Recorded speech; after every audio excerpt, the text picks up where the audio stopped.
Hello everybody, so tonight I'm doing a Smallville review. Unfortunately it's not of season 10 just yet.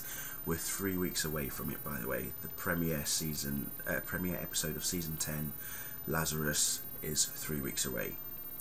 And everybody who is a Smallville fan that is on Twitter is absolutely jumping up and down for craziness right now, is all I can say. But yeah, no, because I re-uploaded an old review last week, I then realised that that was actually the last sort of video review that I had available to put back up. So I said, I need more reviews. I've got to do 3 more reviews until for when Smallville starts. And well, I say 3 more. Am I going to do one? No, hang on. Yeah, 3 more. So tonight, next week, and then the week after. So I'll be doing 3 more reviews up until Lazarus starts. So we kick off with season 5 finale, Vessel. What do we know about this episode? Well, Lex has become superhuman thanks to Brainiac, and his alliance with Brainiac allowed for Brainiac to actually use Lex as a guinea pig to create a serum to make him superhuman. The reason why he made Lex superhuman was because he's going to be the vessel for Zod. Initially his plan, Brainiac's plan, was to have Clark as the vessel, but obviously Clark, being Clark Kent, or Kal-El rather, just refused to go along with Brainiac's plans, even though he made him pretty much paranoid in the episode Splinter. That was quite interesting. It was Brainiac's way of saying, you know, yeah, you've pretty much confirmed that you are a Kryptonian, and I am going to use you for every bad thing that I'm going to do, kind of thing. But yeah, it didn't work out that well for Brainiac on that side of things. So he turns his attention to Lex, and as I say, creates a serum, makes Lex superhuman, and the episode starts off with Lex waking up with, you know, like he's got a massive migraine, like the biggest migraine you can ever imagine. And he drives in his Porsche and ends up in the middle of a field, and then you see the symbol of Zod appear from the ground. The spaceship is above him as well, which is invisible, by the way, and sucks Lex up into the spaceship. What happens in the spaceship, God knows what, but you know, Brainiac is preparing Lex, and then the episode goes on. We find that not only has oh god, what's happened in this episode? It's been a while since I've actually rewatched it, by the way. But I think the main aspects of this episode are Lex becoming superhuman, Brainiac making Lex a vessel for Zod, Clark Kent having to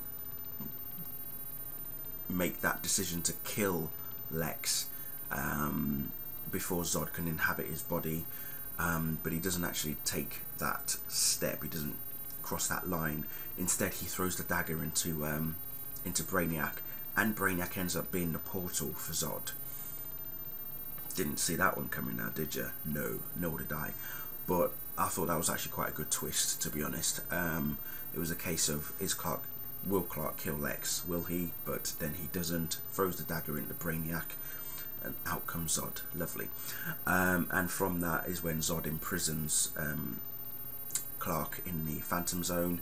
Brainiac unleashes a digital virus, and Clark is unable to stop it. The whole of the East Coast loses power, and everyone's running into frenzy. And I think that particular day was named Dark Thursday, because the reason it was called Dark Thursday was because Smallville used to be aired on a Thursday night, so kind of made sense, really. But overall, I thought it was a very, very good finale. It kept you on the edge of your seat. You're always trying to figure out what Brainiac was up to and everything. Lex just pretty much had no idea what was going on. I mean, he was going through a certain change as well. He had no idea what was happening. Lionel, when he found out that Lex had become superhuman, he was obviously very worried. Warned Clark about it. Clark and Chloe are talking amongst themselves about them having to kill Lex.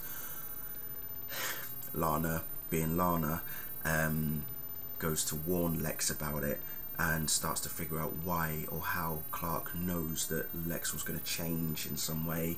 But at this point, obviously, Clark has still not told Lana his secret, so as far as she's concerned, there's obviously some hidden agenda from Clark.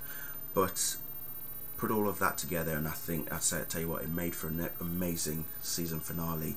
I actually did think that you know, Vessel was pretty good, and the way that it ended with the shot of Clark in the Phantom Zone little glass thing was just epic, basically.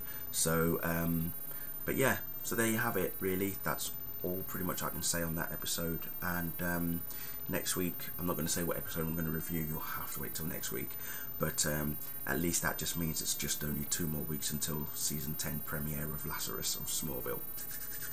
We're almost there, people. We are almost there. It's been billed as the beginning of the end. Smallville's greatest season ever.